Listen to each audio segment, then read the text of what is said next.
አንድ ሙሰና በረፍ ቦታ ላይ ሲመጣ እንዴት አድርገን ነው ኢዕራብ የምናደርገው? አሁን ረፍ ቦታ ላይ መጣ። ስለዚህ ምን እንበለው? አዘይዳኒ ፋዒል እንበለው። ፋዒል ከሆነ ደግሞ መርፉ ነው አይደል የሚሆነው? መርፉ ሆኗል። አዎ መርፉ ሆኗል። ዛሂረን መርፉ ሆኗል። መርፉዕ ጠይብ። አሁን ዓላማውን ደግሞ እንግለጽ። ስለዚህ ኢዕራባችን 1 2 ከዛ ደግሞ 3 ነው። በቃ ከዚህ ውጪ ኢዕራብ የለንም። መጀመሪያ መሐሉን እንገልጻለን። መሐሉ ምንድነው? ፋዒል ነው። ጥሩ እሺ።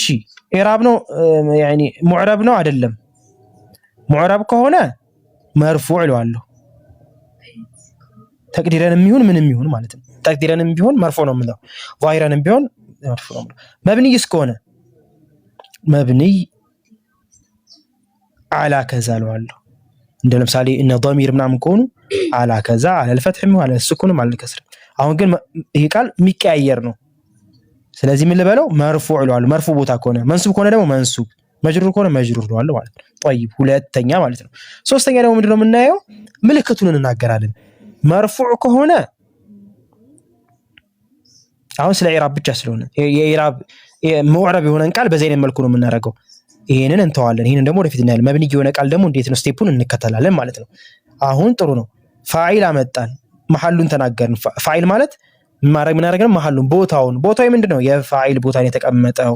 እሺ የፋዒል ቦታ ከተቀመጠ መርፉዕ ነው መጅሩር ነው መንሱብ ነው? አይ መርፉዕ ነው። መርፉዕ ካልን ቃሉ ምንድነው? ቀጥታ ወደ ምን ያስገባ ነው ማለት ነው? ወደ ኢዕራብ ውስጥ ቃሉ ሙዕረብ ነው እያልነው ነው። መርፉዕ ካልነው እስጢላሁ ይሄ ነው። ላኪን ከመርፉዕ ወጣን መብኒ ያለ الفتح ካልኩት ወደ መብኒ ያስገብቹ። መርፉዕ ካልኩኝ ለኢዕራብ እንጂ መርፉዕ አይባልም።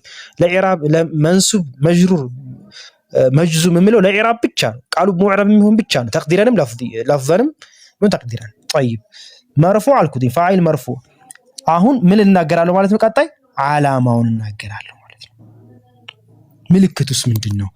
መሐሉን ተናገርኩ። መሐሉ ምንድነው? ፋዒል መርፉዕ። ዓላማውን ደግሞ እናገራለሁ። ምልክቱን መርፉዕ የሆነበትም ምልክት፣ ምክንያቱም ብዙ አይነት ምልክቶች ለረፍ ስላሉት ማለት ነው። አስልያ ነው ፈርያ የሚለውን የሚገልጽልን እዚህ ጋር ነው ማለት ነው። ስለዚህ ምን እንበለው? ወዓላመቱ ረፍዒሂ